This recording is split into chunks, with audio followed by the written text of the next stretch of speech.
السلام علیکم ورحمۃ اللہ وبرکاتہ۔ ناظرین کرام، اگر کسی شخص نے عشاء کی نماز میں 4 رکعت فرض اور فرضوں کے بعد والی 2 رکعت سنت اور پھر 3 رکعت وتر پڑھ لیے تو کیا اس شخص کی نماز مکمل ہو جائے گی یا نہیں؟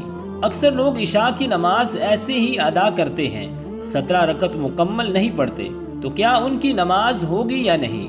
تو ناظرین کرام، اس حوالے سے جان لیجئے کہ عشاء کی نماز کی ٹوٹل 17 رکعتیں ہیں، 4 رکعت سنت غیر موقدہ، اس کے بعد پھر 4 رکعت فرض، پھر 2 رکعت سنت موقدہ اور پھر 2 رکعت نفل اور پھر 3 رکعت وتر اور پھر آخر میں 2 رکعت نفل، تو یہ ٹوٹل 17 رکعتیں ہیں۔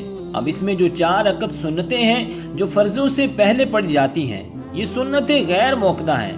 اگر کوئی شخص ان سنتوں کو پڑھتا ہے تو ان کی بہت زیادہ فضیلت اور اجر و ثواب ہے، لیکن اگر کوئی شخص چھوڑ دیتا ہے تو وہ گناہگار نہیں ہوگا۔ اور اسی طرح جو 4 رکعت فرض اور پھر 2 رکعت سنت موقدہ کے بعد 2 رکعت نفل ہیں، اگر کوئی شخص نفل نماز پڑھتا ہے تو اس پر بھی اسے اجر و ثواب ملے گا، اور اگر کوئی نہیں پڑھتا تو وہ شخص گناہگار نہیں ہوگا۔ اور اسی طرح وتر کے بعد والے جو 2 رکعت نوافل ہیں، وہ بھی اگر کوئی چھوڑ دیتا ہے تو وہ گناہگار نہیں ہوگا۔ تو اگر کسی شخص نے 4 رکعت فرض اور پھر 2 رکعت سنت موقدہ اور پھر 3 رکعت وتر ادا کر لیے تو اس شخص کی عشاء کی نماز مکمل ہو جائے گی، لیکن سنت غیر موقدہ اور نوافل کو بھی نہیں چھوڑنا چاہیے، کیونکہ نفل نماز کی بہت زیادہ فضیلت ہے، اجر و ثواب ہے۔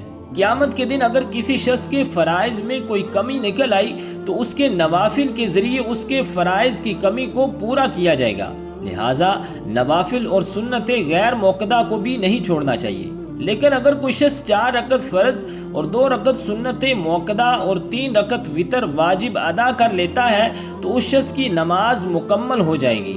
تو رب ذوالجلال کی بارگاہ اقدس میں دعا ہے کہ خالق کائنات ہمیں عمل کی توفیق اور ہمت عطا فرمائے، آمین بجاہ النبی الکریم الامین۔